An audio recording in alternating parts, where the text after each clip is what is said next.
ഇത് നമ്മൾ ഒരു ചുവട് നിത്യക്കറി നട്ടതാണ്.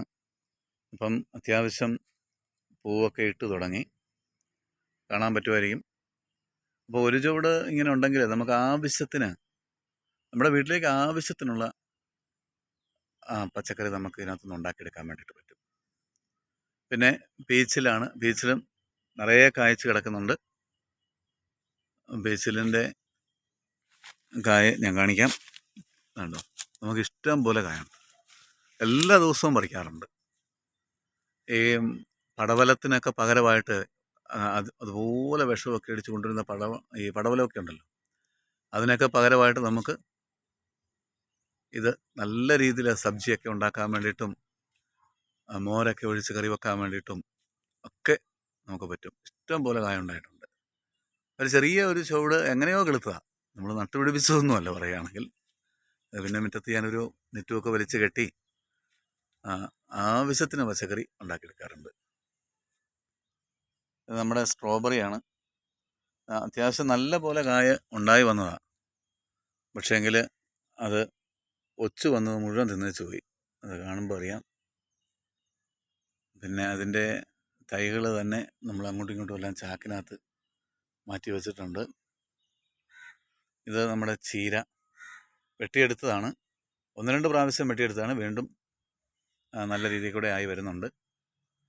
അപ്പം നമ്മൾ ഒരു 10 മിനിറ്റൊക്കെ ഒന്ന് ശ്രമിക്കുകയാണെങ്കിൽ, ഒരു ദിവസം ഒരു 10 മിനിറ്റൊക്കെ നമ്മളൊന്ന് ശ്രമിക്കുകയാണെങ്കിൽ നമുക്ക് അത്യാവശ്യം വേണ്ടുന്ന പച്ചക്കറിയൊക്കെ നമുക്ക് ഉണ്ടാക്കിയെടുക്കാൻ വേണ്ടിയിട്ട് പറ്റും.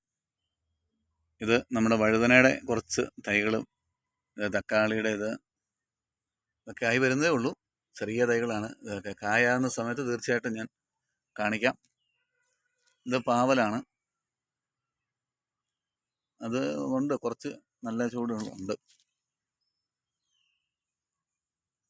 ഇപ്പം നമ്മൾ ഇവരുമായിട്ടൊക്കെ വർത്തമാനം പറയുകയും ഒക്കെ നിൽക്കുകയാണെങ്കിൽ നല്ല ഒരു മനസ്സിനും കൂടെ ഒരു സമാധാനമുണ്ട്. ഇതും തക്കാളിയുടെ ഒരു ചൂടാണ്. അപ്പം തന്നെ ഇതൊരു പയറ് എല്ലാം പൂത്തു. ഇനിയിപ്പോൾ അടുത്ത ദിവസങ്ങളിൽ നമുക്ക് വലിയ താമസിക്കാതെ കൊണ്ടൊക്കെ തന്നെ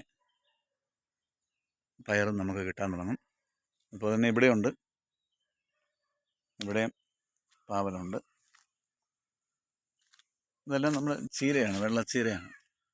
ഒക്കെ നല്ല രീതിയിൽ തന്നെ നമ്മളിടയ്ക്ക് വെട്ടിയെടുക്കാറുണ്ട്.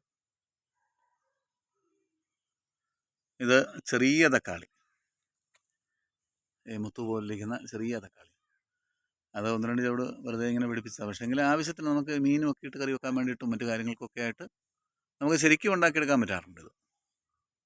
ഇത് ഞാൻ ഡൽഹിയിൽ നിന്ന് കൊണ്ടുവന്ന് വെച്ചിരിക്കുന്ന ഒരു പാവലാണ്. പതിയെ കയറി വരുന്നേ ഉള്ളൂ. ആൾ നെയ്ക്കുമ്പളഞ്ഞായുടെ വലിപ്പമുള്ള പാവയ്ക്കയാണ്. 1.5 കിലോ വരെ ഉണ്ടാകുമെന്നാണ് പറയുന്നത്. ചാക്കിനകത്ത് ഞാനിങ്ങനെ വെച്ചിട്ടുണ്ട്. അപ്പം നമ്മളൊന്ന് ശ്രമിച്ചാൽ നമുക്ക് നല്ല പോലെ പച്ചക്കറി നമ്മുടെ വീട്ടിൽ തന്നെ, ഈ വിഷമില്ലാത്തത് തന്നെ നമുക്ക് ഉണ്ടാക്കിയെടുക്കാൻ വേണ്ടിയിട്ട് പറ്റും. എല്ലാവരും ഒന്ന് ശ്രമിച്ചു നോക്കുക. ഒരു 10 മിനിറ്റ് മതി. ഒരു ദിവസത്തിൽ ഒരു 10 മിനിറ്റ് ഉണ്ടെങ്കിൽ നമുക്ക് സുഖമായിട്ട് ഈ പച്ചക്കറിയൊക്കെ നമുക്ക് ഉണ്ടാക്കിയെടുക്കാൻ വേണ്ടി പറ്റും.